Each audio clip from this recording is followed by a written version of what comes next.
Good afternoon, everybody. Welcome to the Capital Placement and Completion, AB 1705, Calculus with Corequisite Support.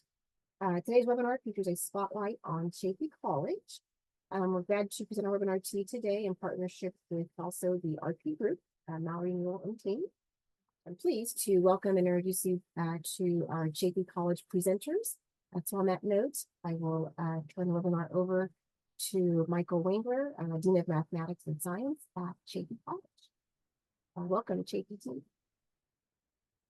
Great, thank you, and welcome everybody. So I'm Michael Wangler. I'm the Dean of Math and Science at Chaffey College, and what we're going to show you today, I hope, will inspire you and show you what's possible with AB 1705 implementation on the calculus pathway. So we started working on this a couple of years ago, and our first year of full implementation of AB 1705, including full access for all students, or all STEM majors, I should say, to Calculus 1, that began a year ago, so fall 2023. So we've been doing this for a year. We're in our third semester now, and you're going to see today, we're actually going to be showing you a live classroom with collaborative furniture and active learning in a Calculus 1 with support class. We're also going to hear from a couple of our other faculty, Doug Yagi, who is going to be going a little bit deeper into some of the techniques that you're going to be seeing in the classroom. We're going to discuss those in more detail. Something we call Math GPS at Chaffey.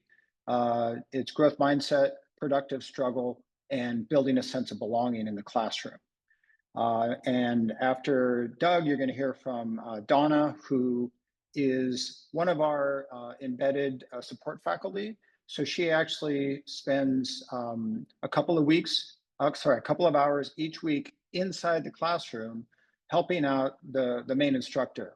And I believe she's served in that role with Doug in the past as well as in pre-calculus classes as well. So she really talked about the pre-calculus and calculus experience from that perspective. She also leads workshops in the STEM Success Center. So all of this kind of wraparound support that we do to help our students be successful on the STEM pathway. After Donna's done, we're going to hear from a couple of students, some student testimonials about their experience in Calc 1 with support. And then I'm going to come back on toward the end, show you some of our data, some of the results we've had from the first year, and then we'll try to answer a few questions and wrap it up there. All right, everybody. So glad that you're watching our class today. So this is, hopefully you can hear me okay. This is a Calculus 1 course. We call it 65A. And today our students are working on finding absolute extrema of continuous functions on closed intervals. And so right now what's happening in the classroom is, well, what you did miss is I went through one example on the board for them. And so they know how to find absolute extrema using the first derivative. And so everybody has been put in groups of 2. I think there's one group in here that has a group of 3, but everybody's in a group of 2, and they've all been given a different function, and they're working at finding the extrema on a given interval. So that's what everybody's working on. Hopefully they're already doing this.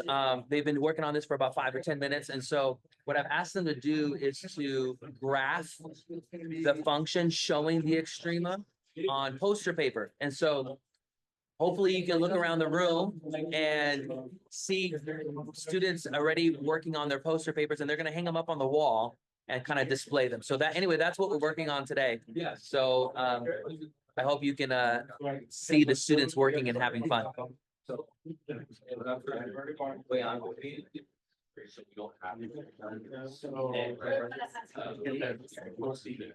What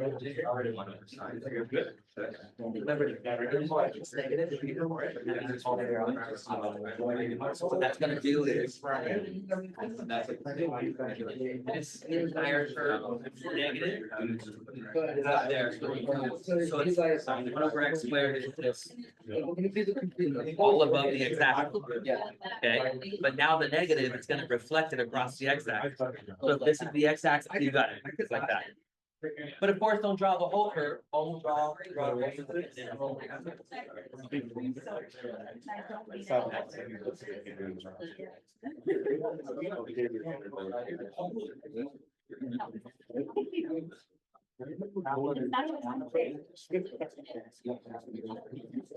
No, I think you're right.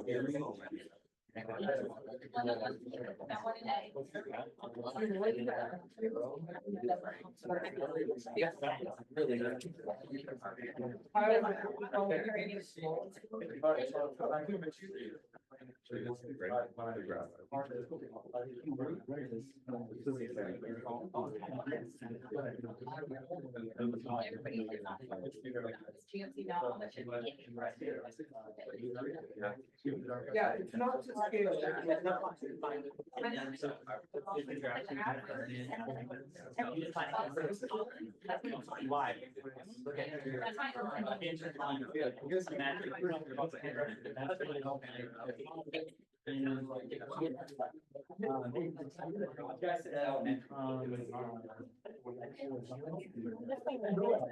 Just want to chime in for a second to explain a little bit about what you're seeing here. You know, as Mark introduced, this is an active learning environment where you know, there's very little lecture in this class. It's a bit of a flipped classroom concept, and with just-in-time remediation. And so the students are, you know, they're working in their groups a lot. They're working on the walls. In this case, there aren't any whiteboards or blackboards. This classroom, we're in the process of ordering them, but you know, this is, I guess, an example of how you can still do this collaborative learning with work on the boards, even if you don't have blackboards or whiteboards available. And you'll notice that the furniture in this room, it's specialized furniture that it's called koi furniture. The pieces nest together, so you can make groups of 2 or 3 or 4 or 5, whatever configuration you want, which really helps to facilitate that group work and active learning as well. But really, you know, this is stuff, you know, that is not absolutely necessary to create a classroom environment like this. As you can see, Mark is using poster paper instead of the whiteboard, so the students are still able to get up and do their work on the walls and make presentations to the class and be able to work, you know, peer-to-peer learning, work with each other. If one group is struggling, they can go over and see what another group is working on. And then, of course, the collaborative furniture, you know, it's nice, but it's not, you know, it's not required. You can always push desks together and work on the boards a lot. So just wanted to give you a quick glimpse in here to see one of our top one with support in an active classroom mode. And I'm going to let you watch for just another minute, and then we're going to switch over to Doug. I'll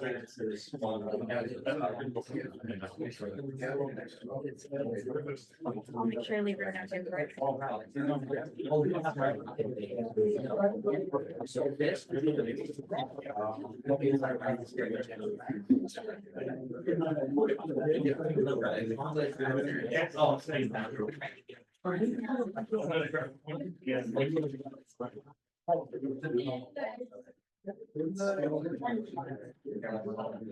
All right, we're going to hand off to Doug now. Great. Hello, everybody, and thank you for joining today. My name is Doug Yagi. I'm a math faculty here at Chaffey College, and my goal today is just to talk to you a bit about some of the more, in my opinion, outside of just obviously teaching the content and having the students collaborate, some of the more important skills that important aspects of a successful classroom with this new calculus with co-rec. Number one, as Mike said, teaching growth mindset in addition to a lot of the skills from the affective domain, I think is really important for the students to understand that, one, they are all capable of doing this. They are all capable of learning this calculus, but the reason why we have the support is to fill in those gaps, right? Fill in the gaps from algebra, fill in the gaps from trigonometry, that they might be coming to us with, just because some of them might have been out of that for quite some time. Some of them might not have even taken trigonometry at some point, and it's our job in the co-rec to fill in what they actually need. I mean, I know the term just-in-time remediation is not being used as often, but ultimately that's what's happening. We see that there's a need for them to be able to work through a problem using trigonometric identities. So that's the time when we guide a lesson of identities, right? But more importantly, the biggest aspect, I think, in creating an active classroom that's going to be beneficial for the students, and we can even see what happened in Mark's classroom as well, is building community in day one and creating a sense of belonging, to where the students recognize that they do belong in that class. And even if they feel like they might be somewhat of the lower level of their math understanding, that they're capable, and with hard work, they're going to be able to get through this.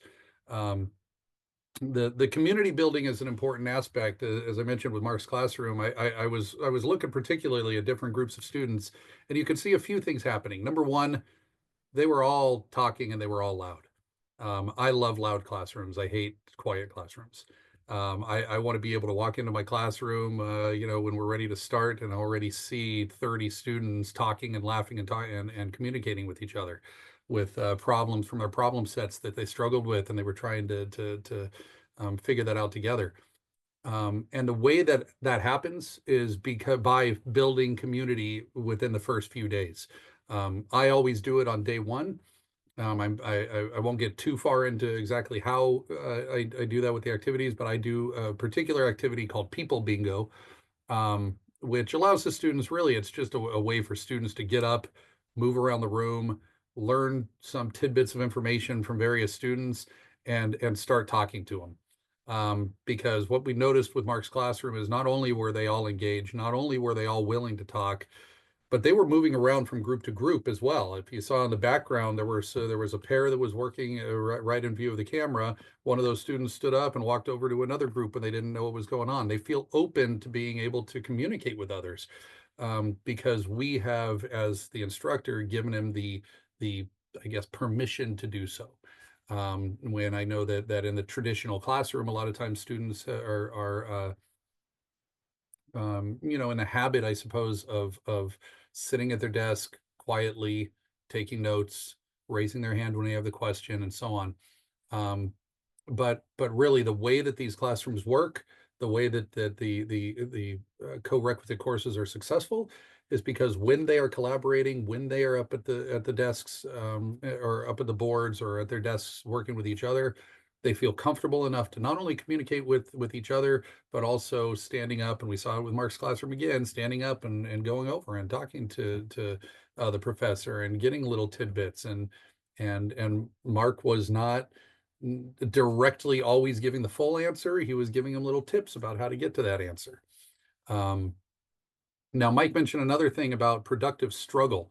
Now, productive struggle, for those that are not familiar, is obviously, it's important for us to be, for our brain to be able to build those connections through struggling on certain problems. But there are different ways of struggling, where I might be at home working through my problem set, and I'm having a really difficult time, and my wheels are just turning, and I'm not getting any further. Feel like I'm just a hamster on a wheel. It just keeps running and running and running, and I come into class and I don't really know anything new about what's going on. But add the word productive on there, and we're forcing our brain to struggle through the content, but in a productive way, to where we're making headway, we're making advancements. And the way that happens is oftentimes in the class, up at the boards. I just finished my calculus support, and we were up at the boards for virtually the full 3.5 hours that we were in class. Periodically, I was working through problems at the board, just to guide them, giving them an example, and then they were again up there working through things on their own.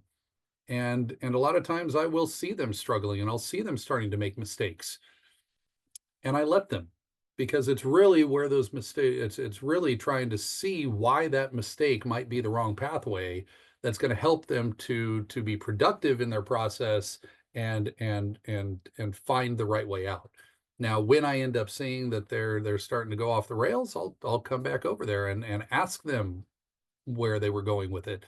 But then I'll give them a little hint about how to get back on track, and then let them struggle some more. There's not as much value being able to see somebody just working through a problem, seeing you as the teacher work through the problem.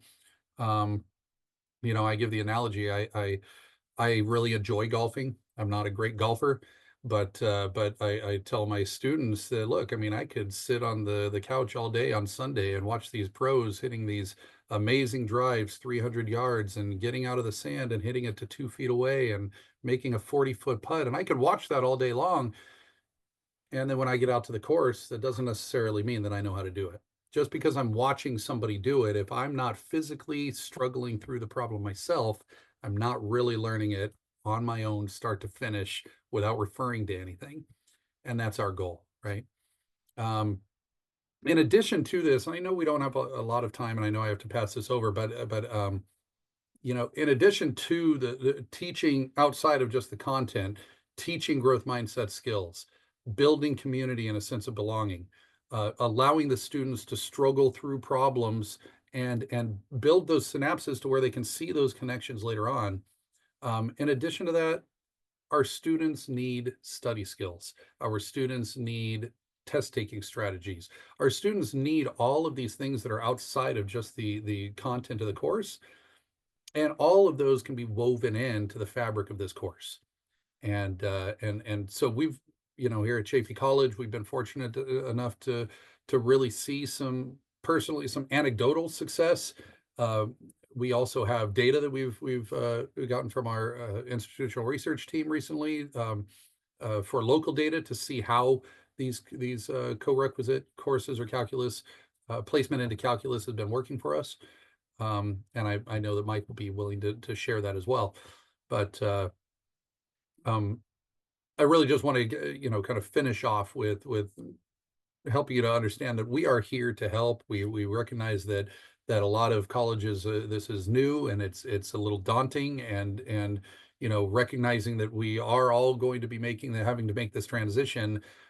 You know, we at Chaffey College just want to be able to share what we know has been working for us in our classes, specifically Mark and I, and that it can work and it does work, and the students overall and generally are pleased and happy to move on to the next level. Just if you wouldn't Okay. mind, Doug, there's a couple questions. Do you know the Yeah, class sure. size? Let me jump in here and see if I can answer those here. I'll go ahead and start moving through these from the beginning. What is the class size for calculus with co-rec support? At Chaffey, it is 36, but we are hoping to get that down soon, right, Mike? So we're hoping if we could, you know, mainly because of furniture. You know, when we brought in the mobile furniture and the students were able to move their desks around freely in the chairs, 36 in the classroom is just way too difficult for students to maneuver around and for teachers to maneuver around.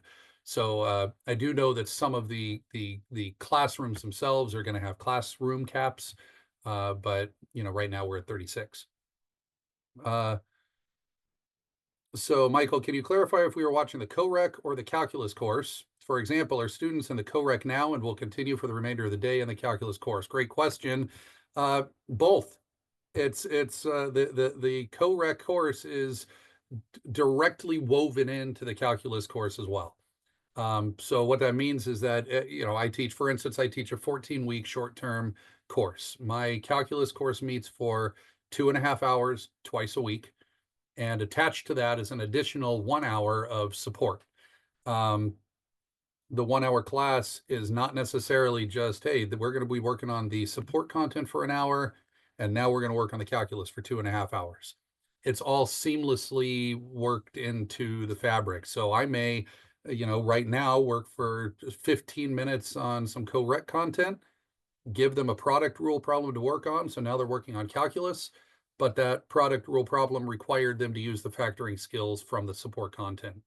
So it's not separated, because it's the co-rec course is built directly before or after the actual calculus course. I hope I answered that question. You mentioned that the class we saw here was flipped. Do students watch videos outside of the class time?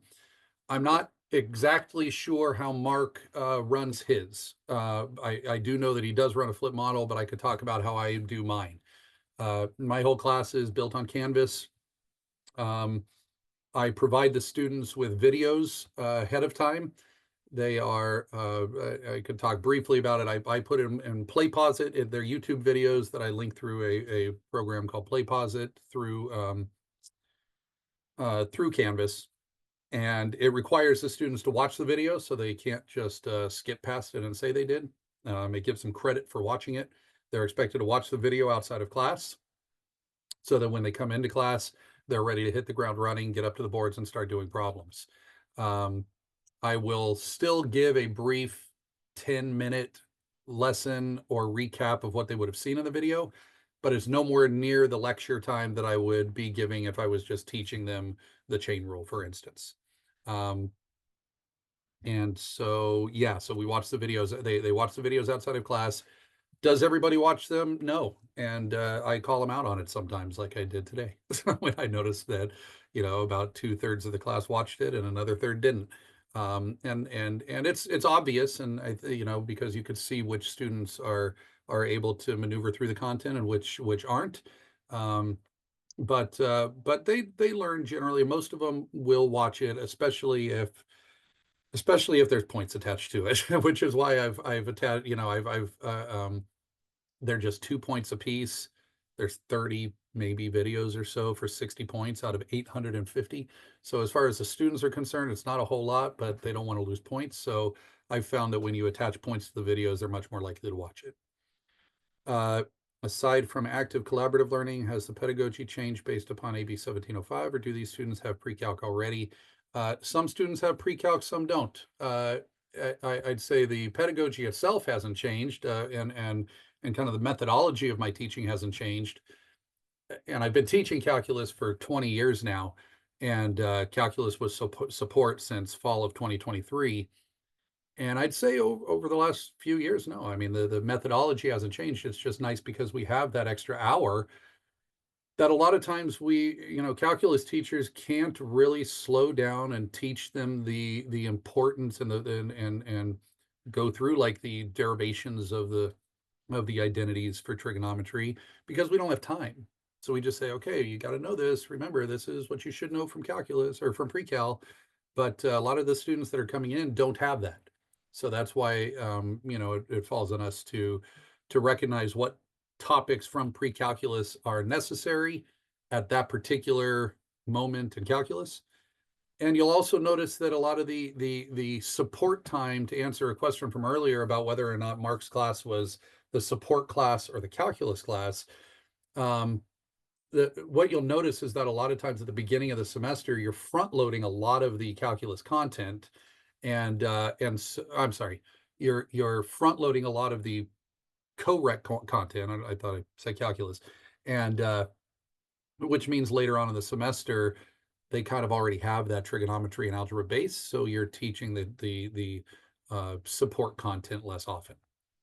What percentage of students actually watch lecture video and to read the textbook before class? In my class, the majority do. Mainly, like I said, because they're getting points for it. Any plan for online courses?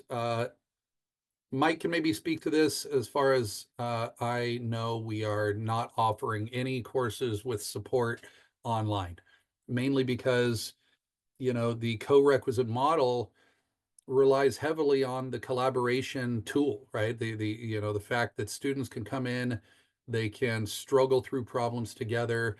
They have the instructor right there to give them immediate feedback.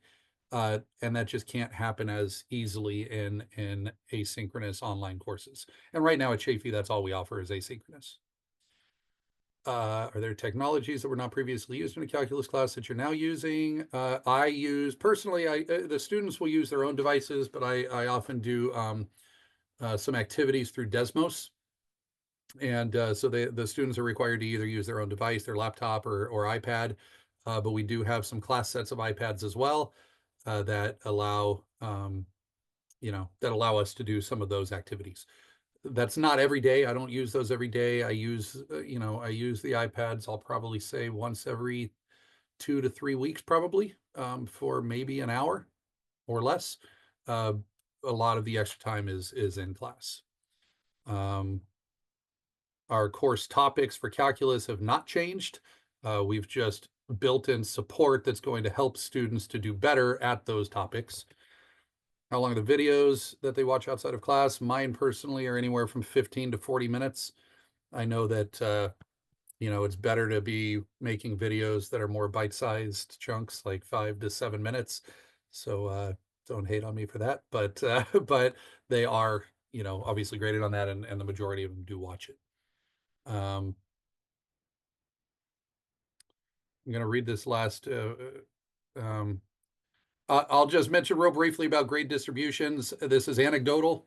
Like I said, I've been teaching calculus a long time here at Chaffey. I've been teaching calculus since 2011, and just in the last 3 semesters, this current semester. So I taught calculus support in fall 2023, spring 2024, and I could just say anecdotally, my students overall have done better. I don't have the actual numbers right here, but the success rate was higher, and I personally feel that the students that were successful in my course were better off than they had been prior because of the time that we had to build all of those skills that they might have been lacking. And I have one last one, and I don't know if we have time to answer this right now or not, Mallory, but it looks like this kind of longer one right here. I'm going to read it. How have you addressed the elitist perspective some faculty have regarding calculus? I see that as a big big one. How have you addressed the elitist perspective? I see that as a big barrier to really begin engaging practices, that and really addressing a deficit-minded approach to students who. I got to say that I'm a little confused about your question. So, if somebody else wants to chime in, I don't know if there's anybody else that could chime in, but I'm not real sure what you mean by the elitist perspective about calculus. I'm wondering if it's. I actually, maybe you could rephrase your question, and I can try to answer that in a minute. So thank you so much, Doug, and thanks for answering all those questions. If Sure. you do, or if you're in the audience and you have more questions, please do put them in the Q&A. We do have time at the end, but we're going to transition over to Donna. And thank you again, Doug, for your presentation and answering those questions. So Donna, go ahead. Okay, hi everyone. I had the privilege of serving as Doug's embedded tutor last semester, and I'm also a pre-calculus embedded tutor. So I'd just like to share a little bit about my experience. First, I was a math professor for over 20 years before taking on this role as an embedded tutor. And I have to admit, at first I thought, oh, this doesn't seem all that exciting, just be like kind of like a TA. But this has been the best job I've ever had. And it's primarily because of all the success that I've seen among students where I at first didn't think they had a chance. So the growth, the progress that I see every semester, plus the collaborating that goes on and the sense of community, I've never seen anything like it. Let me talk about my role. I've broken it down into 4 different roles. First of all, I'm very active before the class meets, in class, after class, and beyond. So before class meets, I have to make sure I'm prepared for class.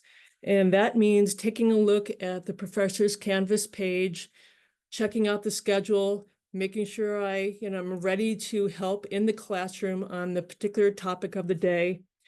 In the case of Doug's class, I watched his videos often just to see, well, 2 things, how he approaches the material, and also to make sure if there's anything I'm rusty on, since I haven't taught calculus myself for quite some time, I just, I brush up on those skills as well. And I think it's really important to know how the instructor approaches the material, because it's, how easy it is for students to be thrown off if you explain things a different way. So I try to align my explanations the best I can with the professor. Another thing that I do ahead of time is I just take a look at any prerequisite skills that are needed to understand the calculus topics of the day, because that's a big role of mine, to help support the teacher with this just-in-time approach by bringing in refresher skills from pre-calculus and before. So that's all before class. And then in class, I'm in each class for 1 hour a day, or 1 hour per class meeting. It's usually the last hour. And more times than not, the professors are having active time for the students where they're up at the boards or they're working at groups at their desks. And I roam around with the instructor and I help answer questions. And then that's in class. I'm just like a TA. I'm helping in class answer questions. And then typically it's after class where I hold a 1 hour workshop for just those students that I just saw. Sometimes the workshop's before class, but like I said, most of the time it's after class for 1 hour. And what do we work on in those workshops? Again, I'm just like a support person. That's what makes this role really wonderful too. I don't assign grades.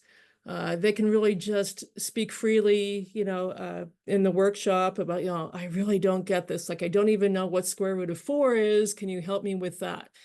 So I work on refresher skills with them. I help them with homework problems. I offer mini lectures on any topic students need extra support on. And a big thing again is I just continue building community. This is what makes all this work, right? Doug already has worked so hard in building community in class, so I work on continuing that in the workshops where, I make everyone feel like they belong. And I just always encourage people to go to the workshop, and you can see friendships forming within the workshops where they just help each other. After a while, they don't necessarily even need me, right? Because they really trust each other to help each other out. And just to give you an example of just how close students get with this model, I was walking on a Sunday afternoon in my town, about 15 minutes from campus, and a car goes by and just shouts out my name. All these people in the car at the top of their lungs, and I go, "Who's this?" It turns out it's a whole group of students from the workshop that were meeting on a Sunday to study together. And yes, we could have had those things happen before the whole embedded tutoring and this whole model we're talking about today, but it's more frequent and it's even stronger bonding. Like all these people that were shouting my name feel like they're part of a community in Doug's class, in my workshop, and then with each other. So they really help support each other to be successful. It's something that just happened today in a workshop. There was one student had just got back a test and he was just talking to me about, should I drop the class? What should I do? And other students in the workshop overheard this and they took over the discussion.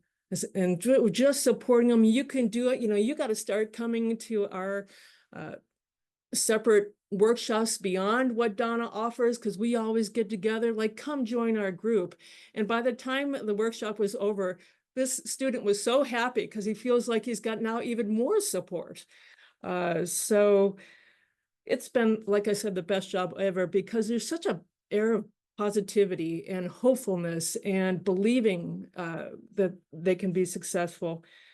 I am actually, one other thing about my role, and I'll wrap this up shortly.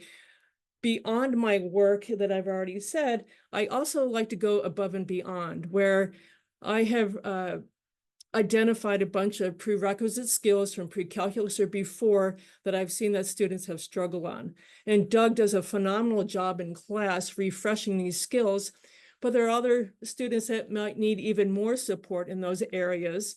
So I am developing modules in Canvas that have quick little refresher modules on a variety of topics. And I am an employee of the Success Center, which is the tutoring center here. And we are going to offer additional workshops to help with these prerequisite skills, where they're going to be using these modules to help get practice. So we are just going all out here at Chaffey in order to help these students be successful. And it's really great to be part of this team. Thank you, Donna. So I'm Sure. just going to read a couple questions to you. So how many students would you say attend your workshops regularly? Uh, it's incredible the correlation between how much they feel like they're a part of a community in the classroom and how many come to the workshop. So some instructors are still getting used to the whole approach here. And with those instructors, I see maybe like 5 per workshop.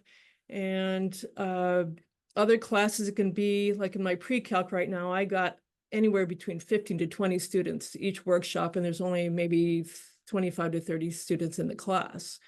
So yeah, I think I answered that Thank you. question. And then could you Yes. just share your title again? I am an embedded tutor. And I'm an employee of our Success Center, but we help support the math program through leading workshops and helping in the classroom. Great. Thank you. You got both of the questions. Thank you so much. All right, so I'm going to pass it now on to Amy, who I believe has some students with her. We've invited 2 students to join us to talk a little bit about their experience in Calc 1 with support. So we have Jocelyn and Jessica here, and I'm going to start by just asking them, you know, what their major is, what they're studying, if they plan to transfer and where, if so, and what was the what was the first class that you took at Chaffey? Because these are students who are actually in that classroom that we were live streaming earlier during this session. So they're in Calc 1 with support now. And so anyway, if you could both give a little background on that to start. Okay, so my name is Jocelyn. I'm majoring in construction management. I would like to transfer to Cal Poly Pomona, and my first class I took here in Chaffey was pre-calculus. My name's Jessica. I'm majoring in electrical engineering. The schools I would like to transfer to is either Cal Poly or Cal State LA. The first class I took with Chaffey mathematics-wise is pre-calculus as well. All right, so that's great, and that's a good demonstration of the new model we've moved to, where we do not place any students below pre-calculus. That is the entry point now, and these are 2 students who are successful in pre-calc, and you took it with support? No. Not with support? Okay, so this is an example of where they took a class, the pre-calc without support, but they're now in the Calc 1 with support. And so if you could just explain for a minute about how this class with support is different from a typical math class that you've taken in the past. With the support, there's more like explanation going into the lecture without just having to know in like a small period of time what's going on. So like with that extra hour, we're able to like have an extra explanation with the class. The professor goes into depth about an equation or gives extra problems like with absolute value, with square roots, with fractions, decimals, anything that it may be. So like the extra hour really does help, and we don't feel like so tight in time. And then for me, like for pre-calculus without support, it was a lot harder because I felt like it was more like whatever we learned in class, we couldn't, ask more questions. Or it was also like as a student, you want to be respectful to the teacher's time that you have in class. You can't continue to ask questions, or you don't want to stop with something that's confusing. Versus with this support, like we have Professor Mark Gutierrez, like it's amazing being with him. We're able to go up, we're able to question it. Versus like in pre-calc, I would have to like put a sticky note to be like, hey, I'm not sure about this. But with him, he's able to like go more in depth, help us. Like right now, we did some posters. We usually do posters for almost every chapter to help understand. Not even that, I think because of the extra hour we get, it helps in a lot of our schedules. Like he has his office hours before his class starts.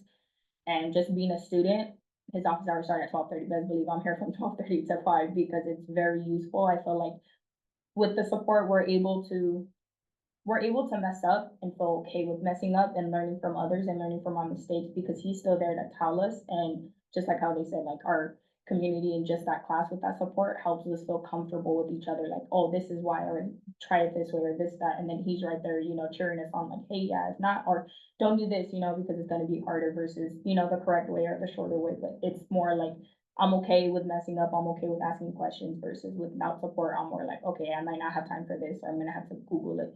And like earlier, how, the professor said that he has YouTube videos, Gutierrez does too. Recently, I forgot what formula it was, but we all ended up, we're like, oh, he has a YouTube video, look at it, he explains it better. So, and then the next day, when we had our opening quiz, it was exactly what was on his YouTube video. Yeah, that's great. And so, sometimes students, when they're, faced with a class that's meeting, for 3.5 hours, or even 4 hours, sometimes twice a week, they get a little worried about that, it's just, it's gonna be boring, they're not gonna pay attention. How do you feel, about this class of support, even though it's a long class? You know, do you feel like that you're able to stay engaged and on topic the whole time? Yes, the time actually goes by pretty fast. I'm not gonna lie to you. It goes by really, really fast because we cover like I personally I struggle with memorizing the trig functions and trig identities, and that's stuff that you're already supposed to know from pre-calc. But I took pre-calc in the summer, so straight out of high school, I went straight into a summer program, and that's where I felt like very lost. I felt like as if I already had to know stuff, but with that extra hour, it goes by so fast. He's able to answer any questions that I may have, even if it's the tiniest thing, something that I should already know. But he doesn't make me feel like I'm behind or anything like that. So everything it just gets put together. Yeah, I agree, but I also do feel like, besides the student, it depends on the professor. Like Professor Gutierrez is like off the jump, he was very outgoing. He was like, if you guys have any questions, if you guys don't remember, don't feel free to ask. And half of us were like, well, what time are your hours? All scared. And he was like, my door's open right at 12:30. And I believe probably second or third day of class, we were all there. We were able to come together. People that had him for pre-calc was like, you'll like him. He's a really good professor. He helps. He's willing to go step by step. And believe it or not, for his office hours and even for the hour at the end of class, like you don't feel rushed. He's okay with explaining like, hey, like for me, I agree with her. The trig identities, that's really hard to memorize, especially if like some of us, since we're engineer majors, we still got to memorize physics. So he's over here like, this is the quicker way, this is a smarter way, like he'll break it down. And I think what he notices is that like if one person asks, he's okay with like, does anybody else have questions on this? And then it turns out to be like, he's okay with taking the time aside from the lecture, but also like quick enough for us to be like, cool, great, and then we'll come back to it. All right, great. I'm just looking in the Q&A to see if there are any questions specific for our students here. Well, there is a question about what does the S in your GPS stand for? And so that again, and this is what you've been hearing from the students and what Professor Gutierrez does in his classroom, it's about growth mindset, productive struggle in the classroom. So it's not like the class is, is less challenging. It is still a challenging class. And the students, you still have to, right? You still have to struggle through the problems to get there, but you have the extra support layered on top of that, so you can be successful, right? And then the S is a sense of community. So really taking the time and space to make everybody feel comfortable and to build a sense of community in the classroom. And would you have any comments on that approach? I would agree. I would agree, like, whether it's with our TI set or our SI sessions, and then if not on office hours, like we have an exam coming up on Thursday. Everybody, there's a couple, like 4 or 5 of us when they're setting up already there to ask questions. And even after on the Discord, we're very communicative on it. And believe it or not, half of us do share a physics class together. So when we're at physics, we're like, hey, did you understand this? What Gutierrez said? If not, let's ask them. And it's very, I feel like with that extra hour of the support or the support class, we're able to ask questions. We're able to mess up. We're able to learn from our mistakes versus not having that hour. You're more like, okay, this is on me, and then like half of us, we work, the other half may have problems at home, but when you go there, it's like, cool, like I can relax. This is something that is able for me to like, hey, if I really do need help, Gutierrez is there as much as Carlos, which is our SI leader, and other students. Like I feel like it's more better because I'm more comfortable. Like me, I didn't come into college right after high school. I'm 24 years old, so I'm like I'm a couple years, older. So it's like, it's great. And he makes me feel in a sense that I could believe in myself and I could struggle, but it's okay with struggling because there's a lot more in depth that I need to understand. There's a lot more in depth that I'm grasping, and he's understanding that. The students are understanding that. My SI leader is as well too. So I feel like it is more of a community, you're comfortable, you know? Great. Thank you. And I think we're gonna move on and answer some a few questions, and I'm gonna show a little bit of data, but thank you very much for sharing your perspective. Well, thank you. And you can head back to class. All so right, you're not thank you. missing too much. Thank you. Nice Thanks a meeting you. lot. Thank you. Thank you so Thank you. much. Yeah, and just to address a couple questions here before I show data, regarding the pre-calculus class, and that is the starting place for some of our students, but all of our students who are business or STEM majors, they have access to Calculus 1 if they want to go there first. So the pre-calculus is our innovative course in support of, or it's the innovative prep course for Calc 1, right? So all colleges have that option to keep a class that is a prep for calculus and to make it innovative in design. So we basically took an existing class and kind of stripped it down, built it back up, really focused on the things that students really need to be successful in calculus, added the sport in. And so that is our innovative course. But a lot of our students are going straight to Calc 1 and they're being successful in Calc 1 with support even without taking the pre-calculus first. Can you say one more time how long the Calc 1 course is, how long the co-rec is, 14 weeks, 2 class meetings? Yeah, I can talk to that. So let's see. So Chaffey is a 18-week semester, 17-week semester, and then finals, approximately. And I teach a 14-week course or 14-week option. We also offer full term options. We do not offer any fast track for the co-rec model because our fast track classes meet 4 days a week as it is for 8 weeks, and throwing in another hour or whatever it would be on top of that is quite a bit more. So anyhow, my 14-week is 2.5 hours twice a week with the support for an extra hour. So my class is on Tuesday and Thursday for 3.5 hours. And that's the 14-week option. I'll cover a testimonial. So someone said that they attended a workshop last June where Doug was the main reason that they've changed to active learning. And they said that they did Calculus 1 in the summer and now have Calculus 2 this fall, and it made such a difference. Thanks to Doug for helping them see that there's definitely a better way. And this comes after 30 years of teaching a traditional lecture. So kudos to Doug and the Chaffey model. And thank you for sharing today. Yeah, thank you so much. So what you're seeing is this is a 1-year throughput. So these are our students for Calculus 1. So we're using a fall cohort model. So these are students who started in fall 23 in Calc 1 with support, and we're looking at what percentage of those students finished in Calc 1 when they started in the fall in these different categories, right? So this is by the end of the year. So you can see that college algebra trigonometry, it's not realistic that they're going to finish in a year because there's too many classes in the sequence. But pre-calculus, that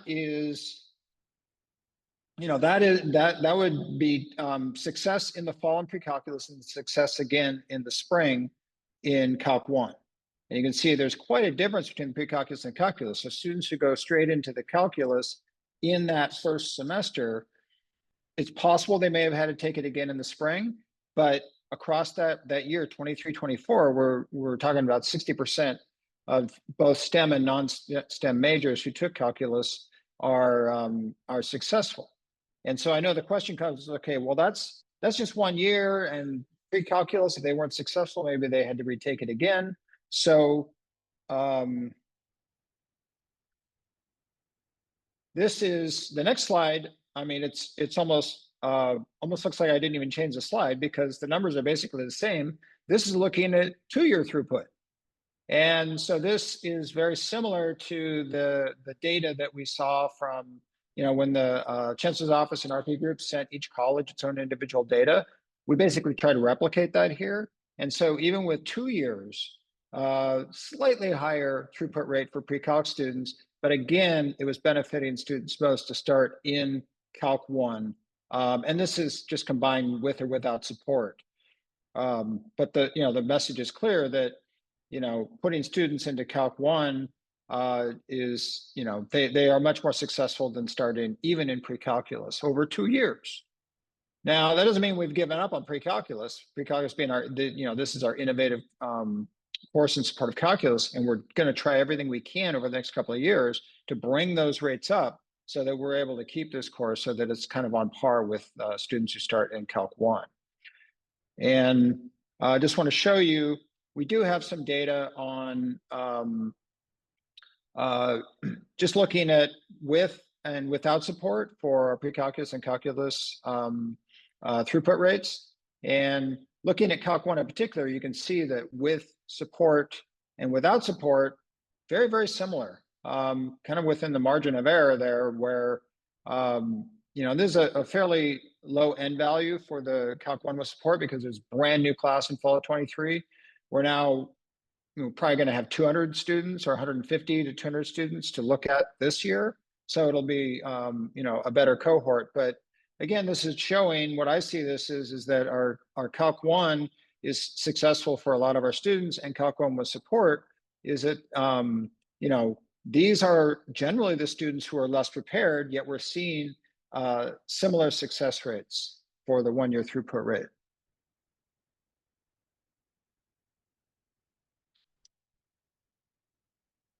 And then just real quickly, I know that there were some questions about students actually transitioning through, how many students start and move on to the next level. So 2 slides here to show real quick. One with students who started in our pre-calculus, and you can see we had less than a 50% success rate.